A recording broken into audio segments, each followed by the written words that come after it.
l'engouement pour le marché des résidences seniors ne faiblit pas. Sa croissance est de fait dynamique et continue. Les chiffres parlent d'eux-mêmes. Entre fin 2017 et fin 2019, le parc de résidences services seniors est passé de 620 à 760 unités. C'est une croissance de presque 11% par an. Et les perspectives s'annoncent exceptionnelles selon l'étude Xerfi Precepta.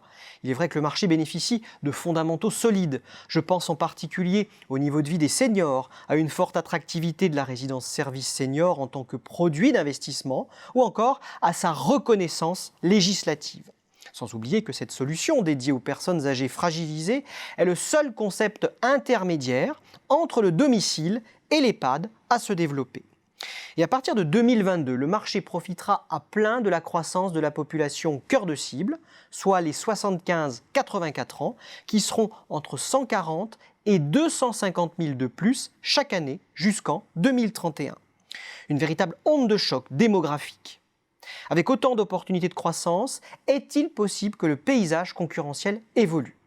D'abord, ce marché est loin d'avoir atteint la maturité, même si les acteurs historiques se taillent toujours la part du lion. Aujourd'hui, le parc de résidences seniors est dominé par une enseigne leader, en l'occurrence Domitis, dont la part de marché devrait se stabiliser autour d'environ 20% à moyen terme. Viennent ensuite, loin derrière, 5 enseignes qui dépassent la barre symbolique des 5%.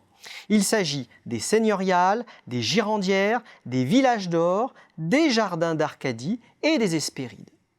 Pourtant, les positions ne sont pas figées. Ces acteurs historiques devront en effet composer avec le dynamisme des enseignes de taille moyenne, à l'image des résidences Cogedim Club et des nouveaux entrants comme Quartus Club Senior. Des nouveaux entrants qui jouent un rôle croissant dans l'évolution tant quantitative que qualitative du marché. Quoi qu'il en soit, les acteurs des résidences seniors devront faire preuve d'adaptation pour concrétiser le potentiel de croissance immense du marché. Le premier, c'est le développement de la vente en bloc, un jeu gagnant-gagnant entre les parties. Elle permet en effet aux investisseurs institutionnels de diversifier leur portefeuille d'actifs.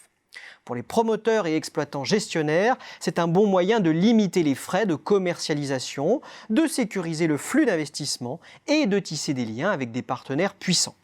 Pour répondre au choc démographique des 75-84 ans, les opérateurs devront également diversifier leur stratégie d'implantation dans des zones géographiques moins attractives, mais caractérisées par des besoins locaux forts, comme par exemple l'Île-de-France. Les acteurs seraient également inspirés de diversifier leur offre pour mieux satisfaire les papy-boomers, une nouvelle génération de seniors aux exigences et besoins multiples et hétérogènes. Enfin, ils devront redoubler d'efforts pour faire connaître le concept de résidence service senior, un concept méconnu, voire inconnu du grand public et des pouvoirs publics.